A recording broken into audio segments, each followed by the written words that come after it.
Took me a few days to get over the motion sickness from this one, but I think I'm good now. Hey everyone, it's me, Aaron. I'm Michelle. And today we are at the, not penultimate, what's the penultimate of penultimate? We got 3 more of these to do. It's semi-penultimate. Semi-penultimate.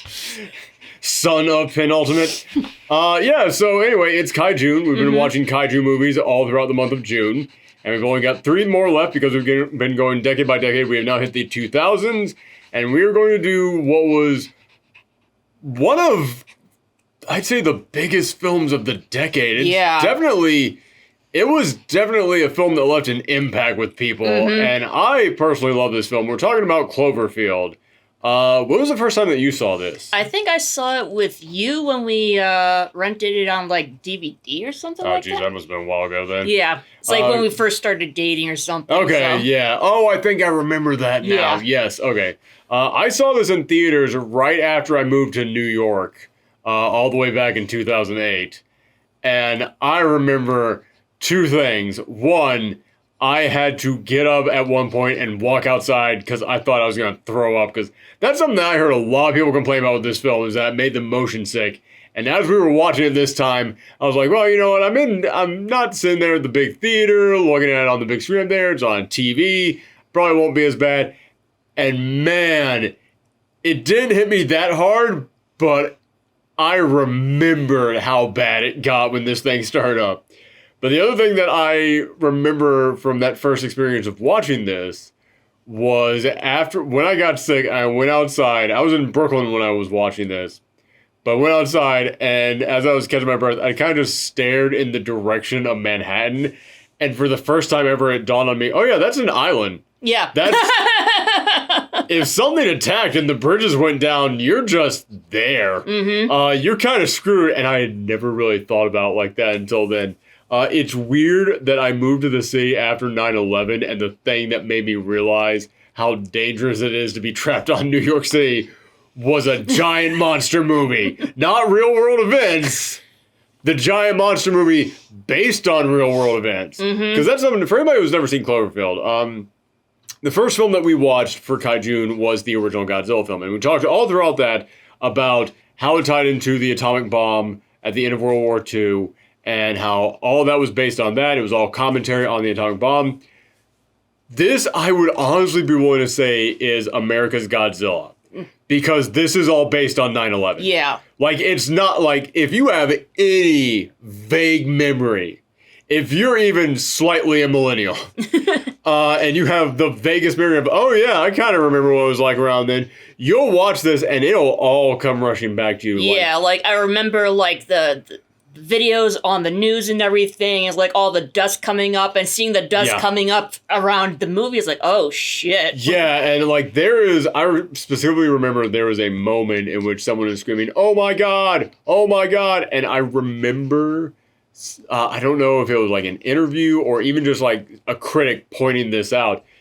It definitely sounded exactly like the way that a couple of famous on-the-ground videotapes sounded on 9/11 of people reacting to what was happening. And yeah, you watch this, it's a giant monster attacking New York, and it's a handheld, it's found footage. And it is real found footage. I'm a big fan of found footage films. But as a big fan of found footage films, I will say 95% of them don't know what the hell found footage is. 95% of them are, we can make a cheap movie by not having to set up like tracks for the cameras or like get a microphone?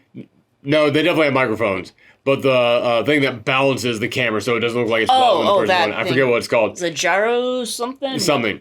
But yeah, it's a lot of people just use found footage to make a cheap film. That's not what found footage is. The whole point of found footage is it's supposed to feel like found footage.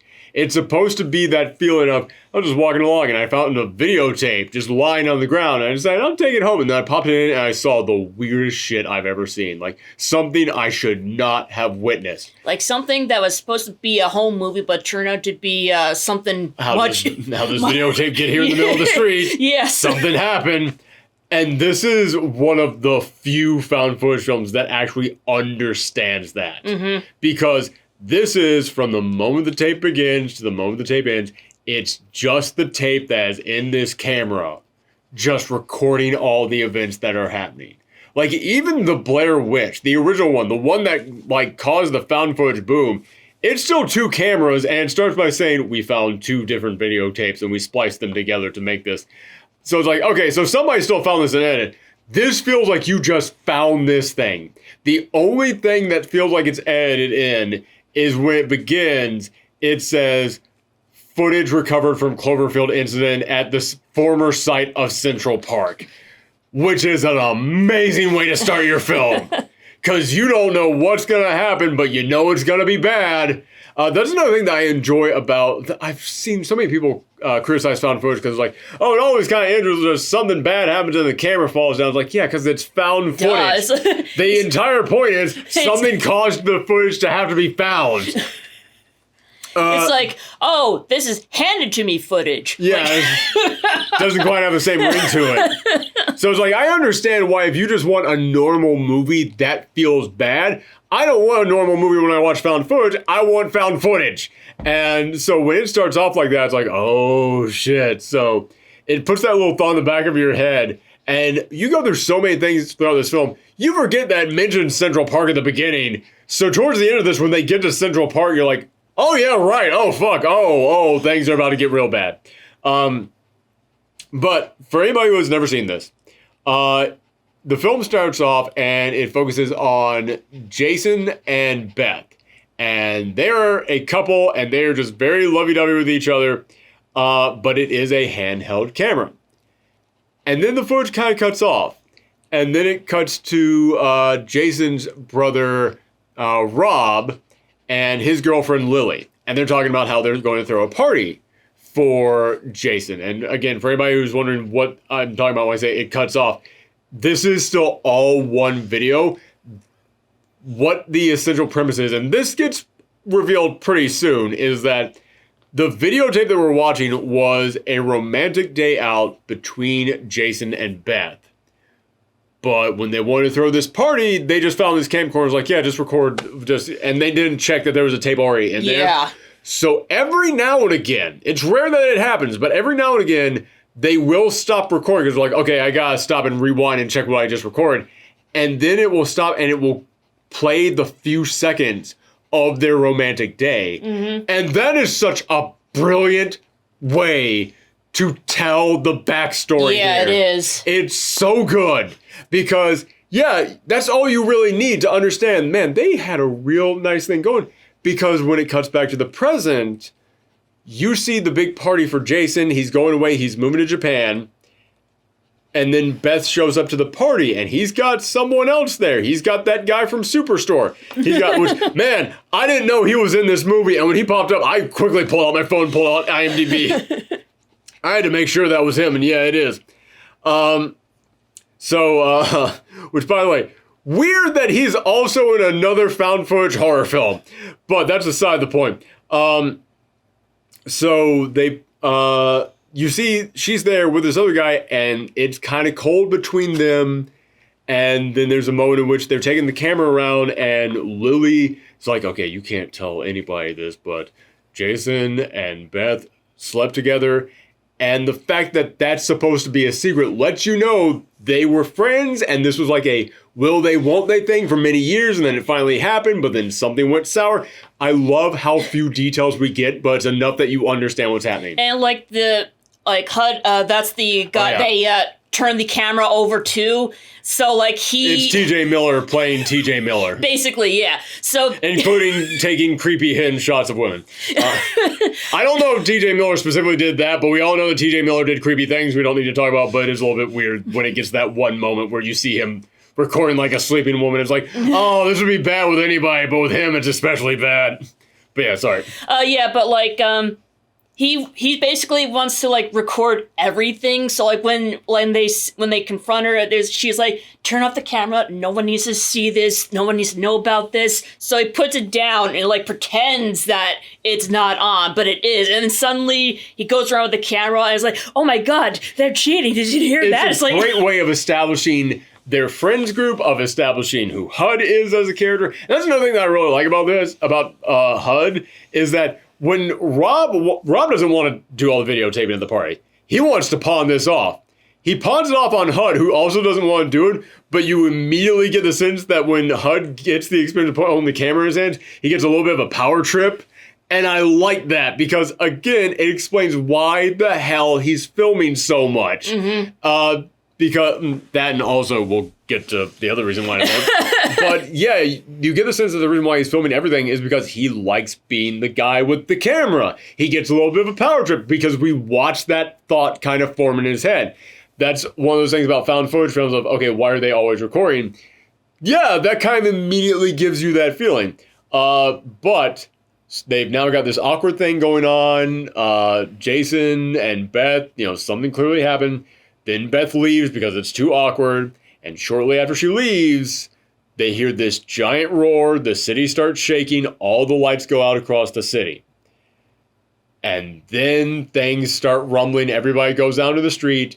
And you see a building getting destroyed. And then the head of the Statue of Liberty comes crashing through the streets. And man, I remember that trailer. And that was like all they showed in the trailer.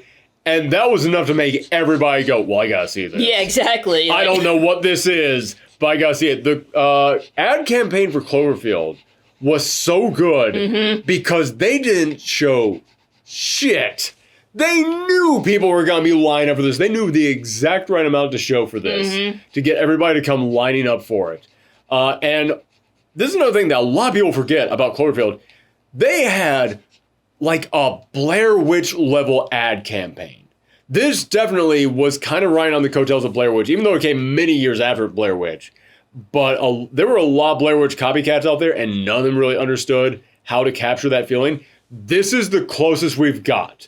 Like, the magic of Blair Witch was that people actually thought it was real, and they had, like, a website built up of, like, have you seen these people? And they faked, like, interviews on the website that were nowhere in the movie talking about these disappearing campers. So yeah, back then people didn't know. People thought this was actually real. Cloverfield, of course, we know that giant monster didn't attack the city. No. We know that now.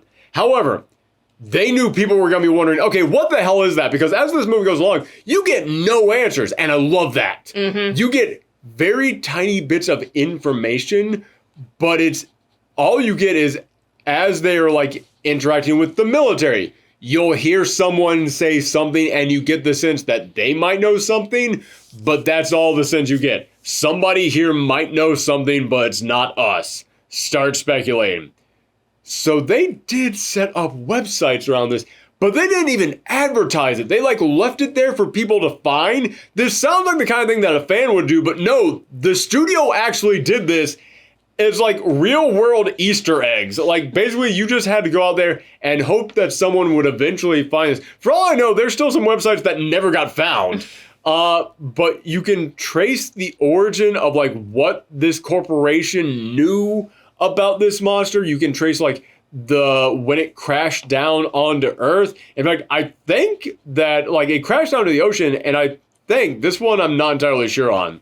I know that they did film like footage of it crashing down to the water for the websites, but I think in like one of the flashback sequences, I've called them flashback sequences, but whenever it like does a thing where it cuts back to the date between Jason and Beth, they go to Coney Island, and I believe if you look way in the back, they did put in there like the little special effect of like something dropping into the water.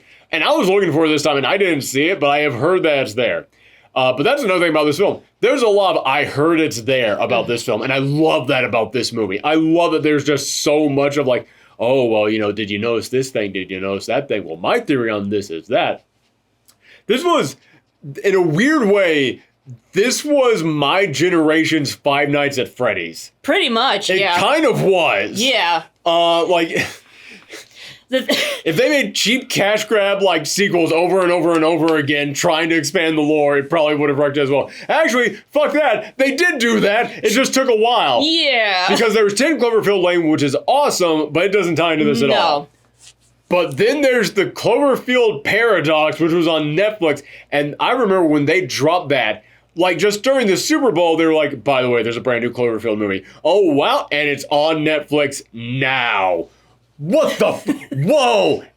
I remember rushing to Netflix after that and then hating it and being like, well, you ruined it. Great. Wow, you didn't. Wow. We didn't need this at all.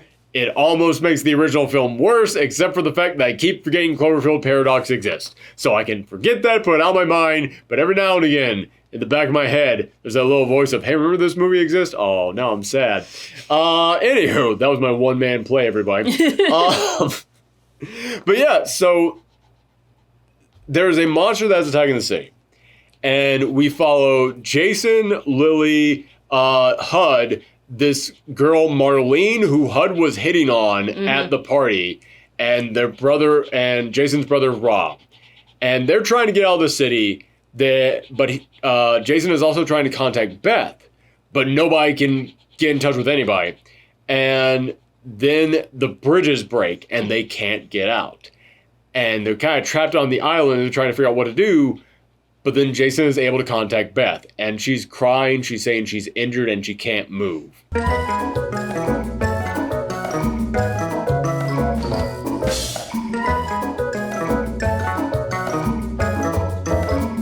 Well, we're back from the spoiler.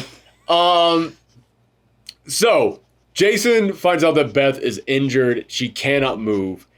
And so now this becomes a story of them having to go through Manhattan to get to Columbus Circle and rescue Beth. And man, I hate constantly going to the Warriors for this comparison, but I love those. There's not a ton of them out there. There's like the Warriors, After Hours, shockingly enough, this. But yeah, there's not a ton of them, but I love movies that are about we have to get through New York at night because there's so many crazy things that can happen. And I love that this film, it thinks of like all the different things that they could do with this. What's it like to have this monster attacking around them? What's it like to have the military come in when you're just a normal civilian? Where do you go from that? What happens with the subways? But it's not just the giant monster. Early on, you start seeing like there's other things to worry about besides just the giant Cloverfield beast. I'm not going to say any more besides that. Yeah, I promise not to do any more spoiling. I'm sorry. It's fine. It's fine. We all screw up every now and again. Listen, this has been KaiJUNE. We have not been worrying about spoilers that much this entire book. Yeah. But this is definitely one of those films where you're thinking, okay, it's a giant monster. You know, I know I was going to go. There's some surprises in here. And I'm not going to say, like, who makes it out, who doesn't make it out, but you're going to get attached to these characters. And you're going to feel bad when things happen to them, because things will happen to some of them. That's what happens in a found footage. Yes, exactly. By the way, I thought it was, like, a very unique take to have, like, a kaiju movie in a found footage form. I love that. That's the thing.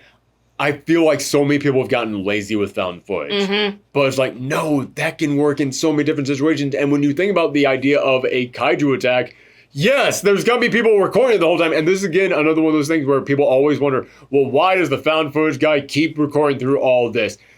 They tell you flat out, this isn't, like, there's a moment in which HUD tells you, this is important. People are going to want to see this one day. It's like, yes, this is worth documenting. Even if you're just some asshole with his phone out, you're still going to be like, this needs to be captured.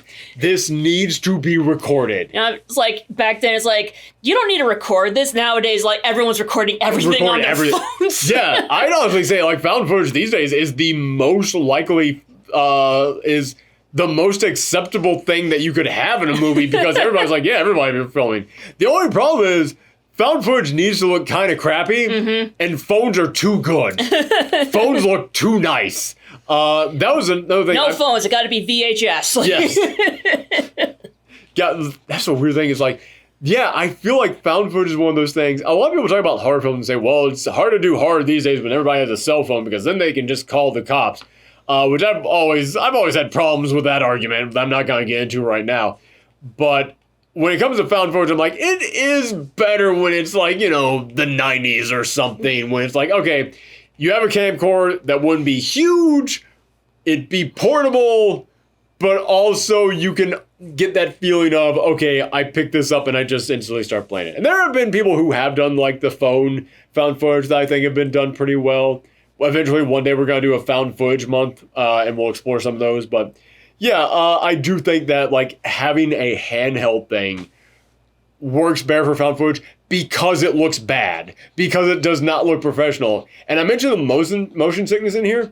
So many found footage films, even if they're like teetering a little bit, they're still going to try and use a tripod at times. They're still going to try and hold it stable for the most part. They just handed TJ Miller a camcorder and said, go. And then a monster hits. So it's like, there's going to be panic. There's going to be a lot of running around and a lot of jolting of the camera. Like literally some of the first footage you're seeing is like tilted this way for an extended sequence. Because the camera fell on its side or something. Oh no, because he's just holding it. Like he doesn't give a shit. Which makes it believable. And I love that. But yeah, as for things that more positives, I will say, I really like the relationship between Jason and Beth. Like, you believe it. They do not have to go into tons of detail about, and that's one of the things I enjoy about this film. They always give you just enough details to get attached to the characters, to understand the characters, but not to be over-explained. It feels natural. Excuse me. I'm getting emotions boiling up inside me. It feels natural. There's a few moments of exhibition in here in which they do stop and go like, oh, well, Jason's moving to Japan, and oh, what are you going to do without Jason? He's like your best friend, and Rob, he's your brother. And it's like, yeah, okay, you need a little bit of that. Also, I don't think exhibition was the correct word. It's just dawned on me. It's like, doesn't that mean nudist? So I think I said the wrong word there. Anyway, you guys know what I mean. But yeah, they do have a little bit of that. But I think when it comes to the relationship between Jason and Beth, it's handled perfectly. And by the end of this, man, I was feeling for those kids. I was like, man, you guys need to... I just want the best things for you kids. I'm going to just assume that everything works out as soon as the camera goes off. I'm hoping that everybody got out fine. But yeah, I love how this captures just panic. Mm-hmm. And we mentioned how this is heavily inspired by 9/11. And yeah, you can tell. You mentioned the dust rising up. That's a big one. Mm-hmm. That is a big one that anybody who watched that footage, you're going to see this. Like, there was a moment where Marlene, she left the party like right before the attacks happened. And then like everybody goes outside, the dust cloud comes up, and then they see her just walk around like a zombie. I remember hearing the stories of people just walking out of the dust acting like that. I was like, God damn, like it does hit hard if you have any memory of that event. But even if you don't, it does make this feel more real to you because they were basing this very much on a real thing. Mm-hmm. Yeah, really enjoyed the characters. The only things, and also the rising tension of this is really good. Like, the fact that this at no point got boring because there was some new stage of the story happening. Like, when they eventually get to Beth's building, I'm not going to spoil it, but man, when they get to Beth's building, I just went, oh, that's a set piece right there. That is... If you made a Cloverfield video game, this would be the final level. Like, that would be... I'm expecting the Dark Souls, like, location found text to just scroll up there on screen and like, oh, no. Yeah, this film does such a good job of just going from, like, moment to moment to moment. The only thing I don't like, and I'm probably going to get pushback on this, I do not like the design of the Cloverfield monster. Oh. I don't.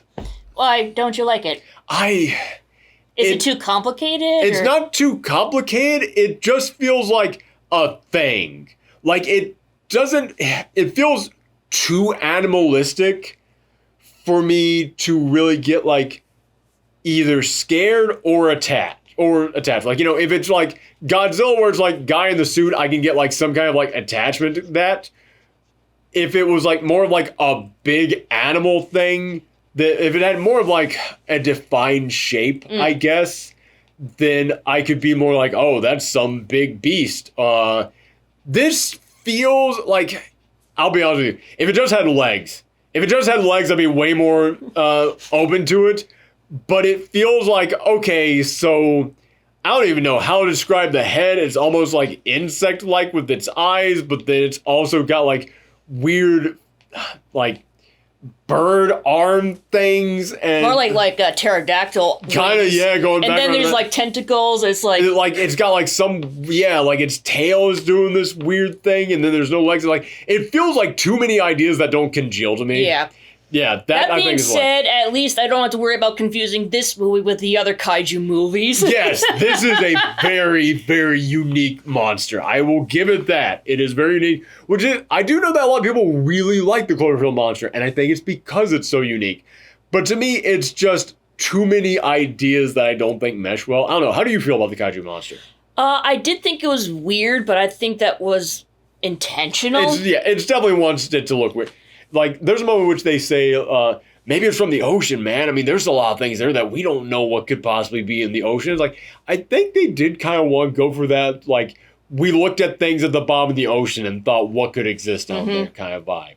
And I get that, but I don't know. It didn't do it for me.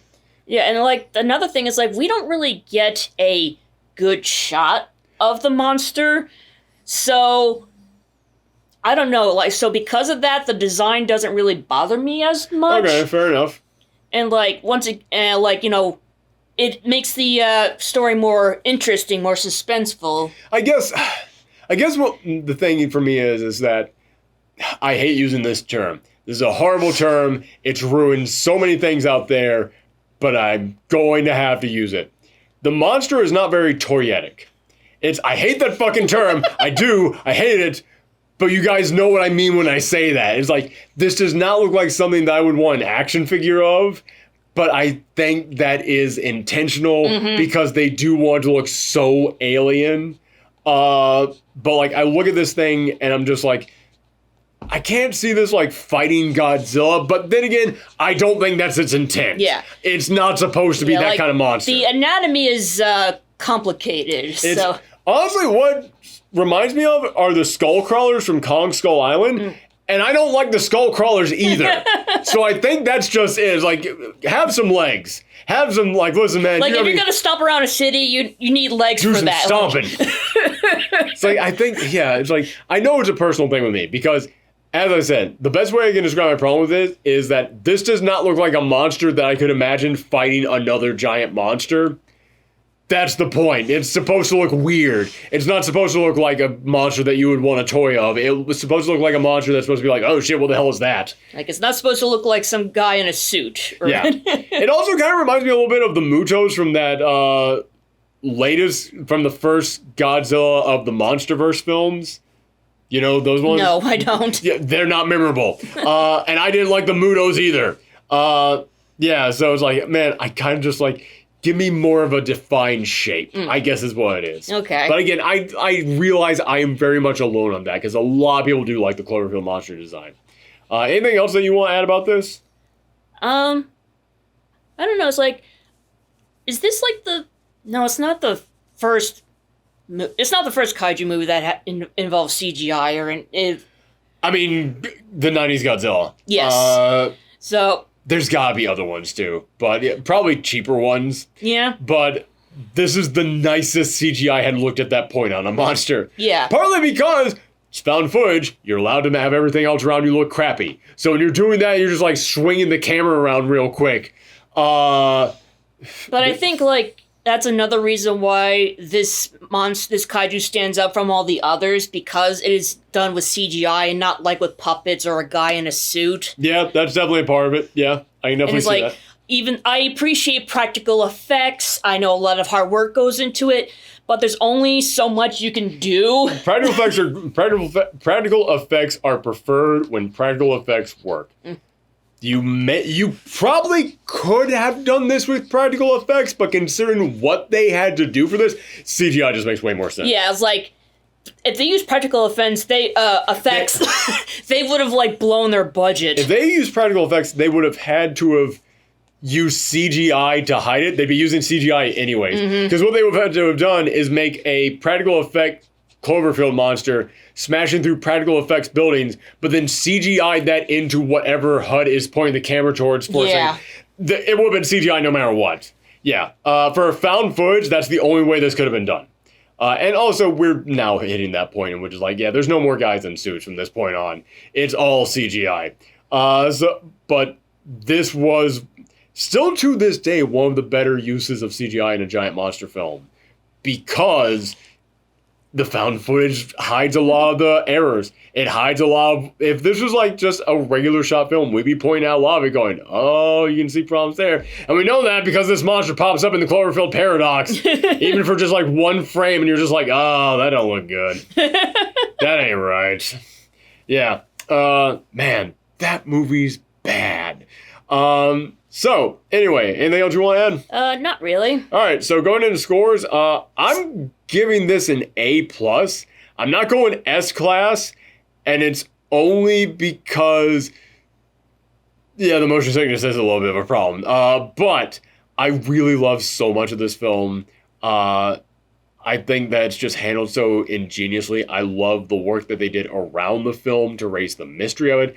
This film just worked on so many freaking levels that it's really impressive. I agree. I had to give it an A+ too. Nice. Normally we go into the spoiler section here. Is there anything in spoilers that you specifically want to mention, though? Because in all honesty, most of the things that I want to say about the film, like, yeah, there are things that we can spoil. We'll spoil one thing, because there's another one problem that I did have with this film. There was a moment early on in which they run into an electronics store. Because people just start looting the place. Which I will say this. That's kind of a stereotype, because I've seen New York when hit during crises. Looting actually does not really happen like people think it does up here. Like, people in New York tend to kind of come together during moments of crises, but then again, like, this was a very unique situation. But they had to go in there, and I do love the chaos of that scene. I love it. I love that it just captures, like, the first moments of nobody knows what the fuck is going on. And I love that they point the camera up at the television to capture, like, the news report on it.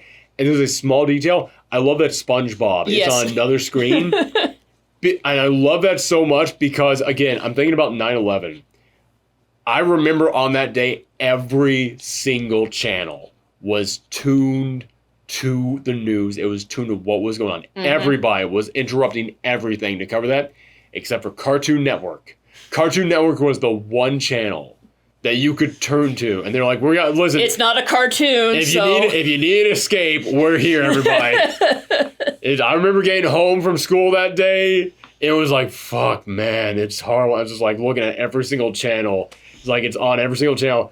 Oh, Dragon Ball's on. Okay, I've seen this episode 5 times. I don't care. I'm watching it again. I need something that isn't the news right now.